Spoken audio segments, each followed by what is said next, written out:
Hi, good morning friends. இந்த வீடியோவில் நம்ம யாரை பற்றி பேச போகிறோன்னா, இந்தியாவில் உள்ள மிக சிறந்த கண்டுபிடிப்பாளர். அவர் இப்போ உயிரோடு இல்லை. ஆனால் இப்போது இந்திய மக்களாலேயும் ஈவன் உலகத்தில் உள்ள மக்களாலேயும் மிகவும் அறியப்பட்ட கொண்டாடப்படக்கூடிய ஒரு நபர். நான் அவருடைய ஃபுல் நேமை சொல்கிறேன். உங்களால் இவர் கண்டுபிடிக்க முடியாதா, இனம் காண முடியுதான்னு சொல்லுங்கள். இவருடைய ஃபுல் நேம் என்னென்னா கோபாலசாமி துரைசாமி நாயுடு. இதனால புது நேமாக இருக்குது. நீ சொல்கிற மாதிரி ஊரில் இந்தியாவிலையும் வெளிநாட்டில் கொண்டாடப்படக்கூடியவனா கண்டிப்பாக எனக்கு தெரிஞ்சிருக்கணும். இந்த பேரை நான் கேள்விப்பட்டதே இல்லை அப்படின்னு சொல்லிட்டு நீங்கள் சொல்கிறது உங்களுடைய மைண்ட் வாய்ஸ் எனக்கு இப்போ கேட்குது. அப்படி சுருக்கமாக சொல்ல கேளுங்க. கோபாலசாமி துரைசாமியினுடைய சுருக்கம் ஜிடி நாயுடு. இப்போ புரிஞ்சுச்சிங்களா? ஜிடி நாயுடு இந்தியாவால் மறக்க முடியாத சரித்திரத்தில் இடம்பெற்ற ஒரு பெயர். இது வரைக்கும் நீங்கள் கண்டிப்பாக தெரிஞ்சிருக்கும் ஜிடி நாயுடுனா யாருன்னா. தெரியாதவங்களுக்கும் தெரிஞ்சவங்களுக்கும் அதிகமான தகவல்கள், தெரியாதவங்களுக்கு புதுசாக ஸ்க்ராட்ச்லேருந்து தெரியக்கூடிய ஒரு தகவல்களை இங்கே நான் ஷேர் பண்ணிக்கிறேன். இவர் இந்தியாவின் எடிசன் அப்படின்னு சொல்லிட்டு சிறப்பு வார்த்தைகளால் அழைக்கப்படுபவர். தாமஸ் ஆல்வா எடிசன் உலகத்தில் அவருடைய 84 வயசில் 1093 கண்டுபிடிப்புகளை கண்டுபிடித்து பேட்டன்ட் காப்புரிமை வாங்கினவர். 1093 கண்டுபிடிப்புகள், 1 இல்லை 2 இல்லை, 1093 நம்ம மக்களுக்கு தேவையான கண்டுபிடிப்புகளை இப்போ நம்ம வாழ்ந்து யூஸ் பண்ணிக்கிட்டு இருக்கிற அனைத்துக்கும் முன்னோடி அவர் கண்டுபிடிச்ச விஷயங்கள் தான். அத்தகைய தாமஸ் ஆல்வா எடிசன் உலகத்துக்கே ஒரு முன்னோடி கண்டுபிடிப்புகளில், சாதனைகளில். இந்தியாவின் தாமஸ் ஆல்வா எடிசன் என்று அழைக்கப்படுபவர் தான் இந்த ஜிடி நாயுடு. எவ்வளோ பெரிய விஷயம், எவ்வளோ சந்தோஷமான விஷயம், நினைத்து சந்தோஷப்படுவதற்கு தகுதியான ஒரு விஷயம். இவர் கோயம்புத்தூர்காரரு. கோயம்புத்தூரில் 1893 பிறக்கிறாரு. 1974 இறக்குறாரு. அந்த இடைப்பட்ட காலங்கள் அவர் எழுதியது சரித்திரம். அப்படி நம்ம சொன்னால் அதில் எல்லளவும் மிக இல்லை.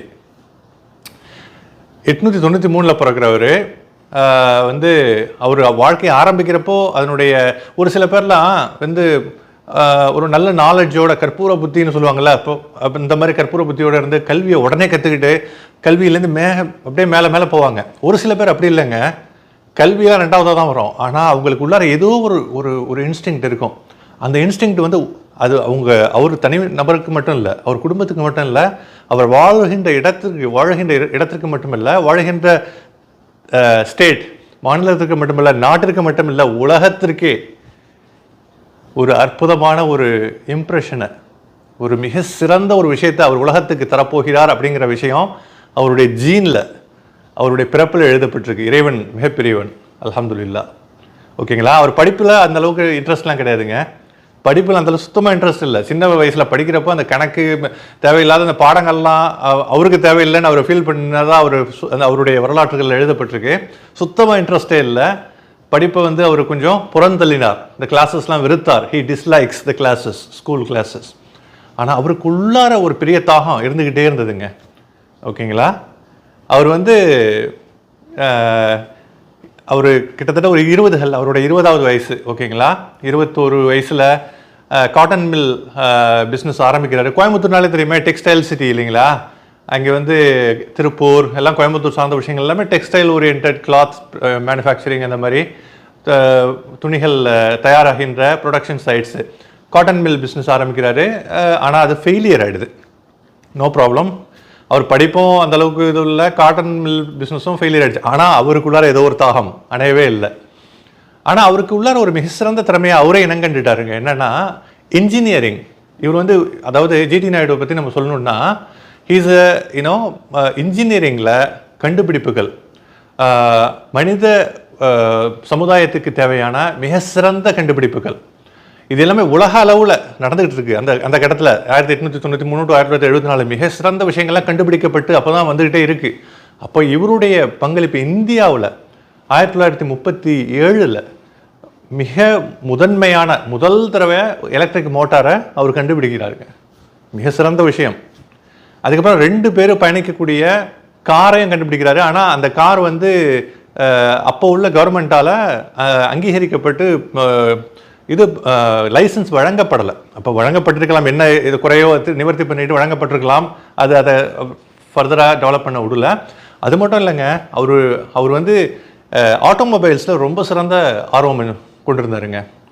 ஆட்டோமொபைல்ஸில் அவ்வளோ ஒரு இன்ஜினியரிங்கில் மிகப்பெரிய ஆர்வம் இருந்தது. ஆனால் படிக்கல, இன்ஜினியர்லாம் படிக்கல. ஆனால் இன்ஜினியரிங் உள்ளுக்குள்ளார அவருடைய ஸ்பெஷாலிட்டி என்ன தெரியுமா, காரில் உள்ளுக்குள்ளார உள்ள மோட்டார் பாகங்கள்லாம் இருக்குல்ல, மோட்டார் அந்த உதிரி பாகங்கள், அந்த மோட்டார் அப்படியே கலட்டி அதை டிஸ்அசம்பிள் பண்ணுவார், டிஸ்மேண்டில் பண்ணுவார். அக்கு வீர அணிவராக பிரிப்பார், போட்டுட்டு திருப்பியும் ரீஅசம்பிள் பண்ணுவார்.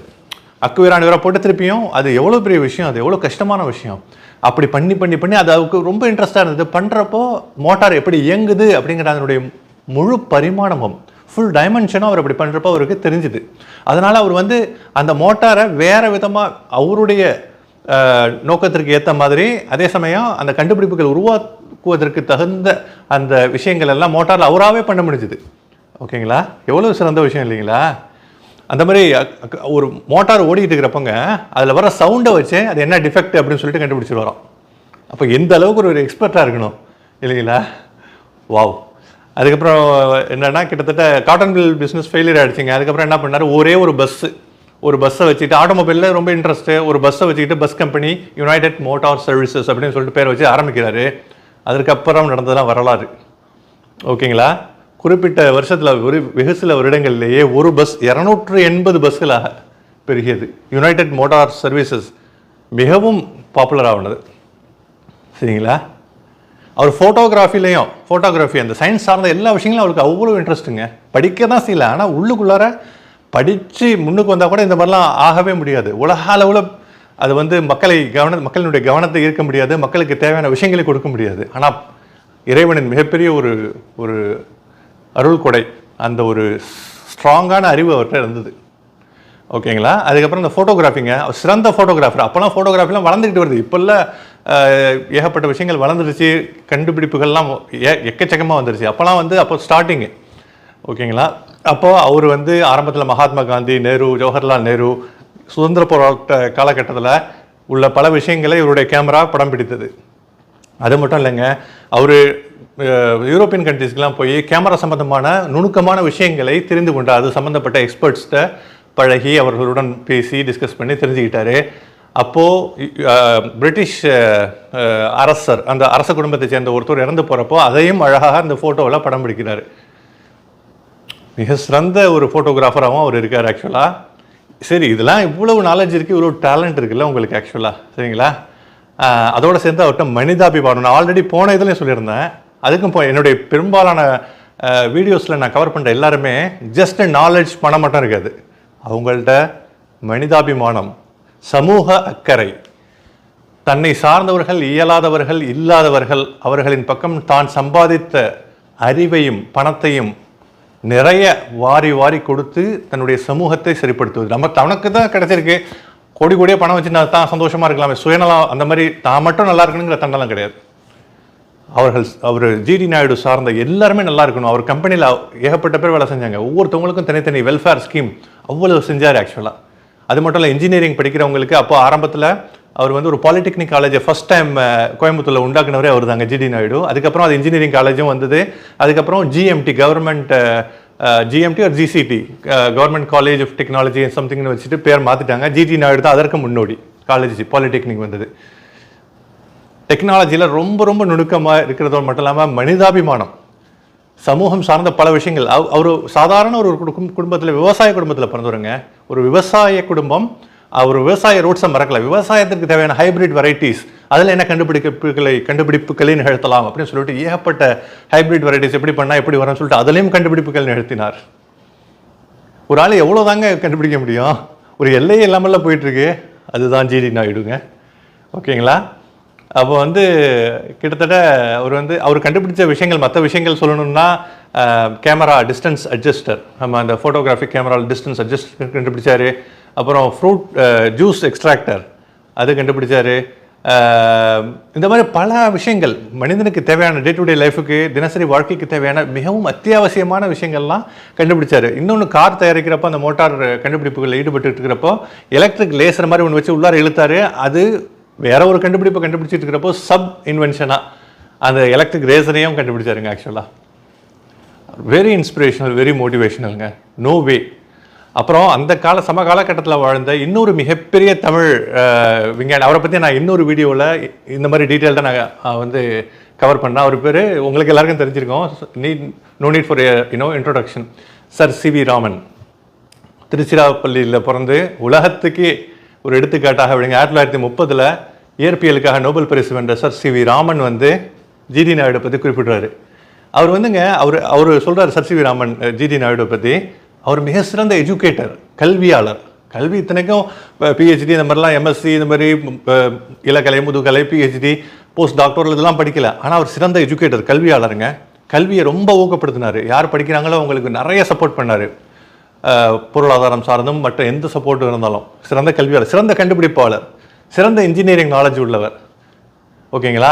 பல புகழாரங்களை சூட்டுகிறார் சர் சி.வி. ராமன். எல்லாத்துக்கும் மேலா மிக சிறந்த மனிதாபிமானம் உடையவர், ஃபிலாந்த்ரபிஸ்ட், கொடைவள்ளல் சொல்கிறாங்கல்ல, மனசில் கொடைவள்ளல் அப்படியே அள்ளி உலகத்துக்கு அப்படியே கொடுக்கறது, தன்னை சார்ந்தவங்களுக்கு கொடுக்கறது, தான் கற்றுக்கிட்ட விஷயங்கள், அறிவாக இருந்தாலும் சரி பணமாக இருந்தாலும் சரி. இந்த மாதிரி ஆளை வந்து ஒரு என்ன சொல்கிறது, ஹீ இஸ் 1 in million அப்படிங்கிறாரு. லட்சக்கணக்கான கோடிக்கணக்கான மனிதர்கள் அத்திப்பூத்தார் போன்று பூக்கின்ற ஒரு மிக சிறந்த மனிதர் அப்படின்னு சொல்லிட்டு sir C V. Raman G D Naidu பற்றி புகழாரம் சொல்கிறாரு. இது வந்து ரொம்ப குறைச்சலான அளவு தான் இவர் சொல்கிறாரு. இதையும் தாண்டி ஏகப்பட்ட விஷயங்கள் சொல்ல அப்படியே மனசு அப்படியே மணிப்பிரவாகம் எடுக்குது, சந்தோஷத்தில் மணிப்பிரவாகம் எடுக்குதுங்க. அப்படியே flourish with lot of happiness and motivation, inspiration. சரிங்களா? ஜிடி நாயுடுவோட அவர் பிறந்த நான் எதேச்சியாக பார்க்குறப்போ இன்றைக்கி 23 பிப்ரவரி, மார்ச் 23 அவர் பிறந்திருக்காரு ஆக்சுவலாக. ஓகேங்களா? 1893. நம்ம சமகாலத்தில் அவர் வாழ்ந்த காலத்திலலாம் வாழ முடியலங்கிறது வந்து ஒரு லிட்டில் சேட் தான். ஏன்னா இப்போ உள்ள நிறைய கண்டுபிடிப்பாளர்கள் எல்லாம் பெரும்பாலும் யூரோப், அமெரிக்கா இந்த மாதிரி வெளிநாடுகள்லாம் இருக்காங்க. இந்த மாதிரியான ஒரு பேர்லாம் நம்ம ஈவன் இருந்தாலும் அது வெளிநாட்டுக்கு போய் புலம்பெயர்ந்துடுறாங்க, மைக்ரேட் ஆகிடுறாங்க. இப்போ இந்தியாவிலே இருந்து இந்தியாவுக்கு மிகப்பெரிய ஒரு தாய்நாட்டுக்கு மிகப்பெரிய ஒரு புகழை, ஒரு மிகப்பெரிய ஒரு கௌரவத்தை உண்டாக்கி கொடுத்தவர் ஜிடி நாயுடுங்க. ஓகேங்களா? 1974 இறக்குறாரு. ஓகே. ஸோ இவ்வளவு ஒரு அற்புதமான அறிவியல், நவீன பல விஷயங்கள் கண்டுபிடிச்சிருக்கிற அறிவியல் கண்டுபிடிப்புகளுக்கும் மூலாதாரமான முன்னோடியான ஒரு மிகப்பெரிய ஒரு சயின்டிஸ்ட், கோயம்புத்தூர்காரர். கோயம்புத்தோட வெல்த் கிரியேட்டர்னு வர்ணிக்கப்பட்டவர், கோயம்புத்தூரினுடைய செல்வத்தை உருவாக்குபவர் என்று வர்ணிக்கப்பட்டவர், சிறப்பாரம் புகழாரம் சூட்டப்பட்டவர். நம்ம கோயம்புத்தூர் ஊருக்காரர், ஆக்சுவலாக நம்ம ஊருக்காரர் இவ்வளவு ஒரு சிறந்த ஒரு ஆற்றல் மிக்க. நிறைய பேருக்கு இப்போ உள்ள இளம் தலைமுறையினருக்கு ஜிடி நாயுடுனா தெரியாது. சொல்லுங்கள், இந்த மாதிரி ஜஸ்ட்டு அவங்கள்ட்ட இந்த லிங்கை கொடுத்து, நான் லிங்கை தரேன், அவருடைய டீட்டெயில்ஸை பற்றிய லிங்க்கு. ஜஸ்ட்டு அவர் பேரை மட்டும் சொல்லி தேட சொல்லுங்கள். இப்போ நம்ம பார்க்குறதுல சிறந்தது நினச்சிங்க. ஒன்றுமே இல்லாத ஒரு காடை அழித்து ஒரு ரோடு போடுறத வந்து எவ்வளோ பெரிய விஷயம். ஆல்ரெடி ரோடெலாம் இருக்குது, அதை இழைச்சி தார் ரோடு, சிமெண்ட் ரோடு போடுறது வேறு விஷயம். ஆனால் ஒன்றுமே இல்லாதப்போ ரோடு போட்டவருங்க இவர். ஆக்சுவலாக மிக சிறந்த உலகம், இவ்வளவு புகழ், நான் சொல்கிற இவ்வளவு ஒரு புகழுக்கும் ஒரு மிக சிறந்த தகுதியானவர். ஆக்சுவலாக அவருடைய இந்த தகவல்களை ஷேர் பண்ணுறதுல மிக சிறந்த மகிழ்ச்சி அடைகிறேன் நான். வீடியோ எப்படி இருக்குன்னு சொல்லிட்டு உங்களுடைய கமெண்ட்டில் பதிவு பண்ணுங்கள். ஆக்சுவலாக இதை மாதிரி நல்ல வீடியோஸில் அடுத்தடுத்த வீடியோக்களில் சந்திப்போம். நல்ல பர்சனாலிட்டிஸ், நல்ல கண்டுபிடிப்பாளர்கள், சமூகத்திற்கு பயனளித்த விஷயங்களை செய்தவர்கள், செய்து கொண்டிருப்பவர்கள், இது மாதிரியான பல பர்சனாலிட்டிஸை வந்து நம்ம அடுத்தடுத்த வீடியோக்களில் நம்ம டிஸ்கஸ் பண்ணுவோம். தேங்க்யூ கைஸ் ஃபார் வாட்சிங். பீஸ்.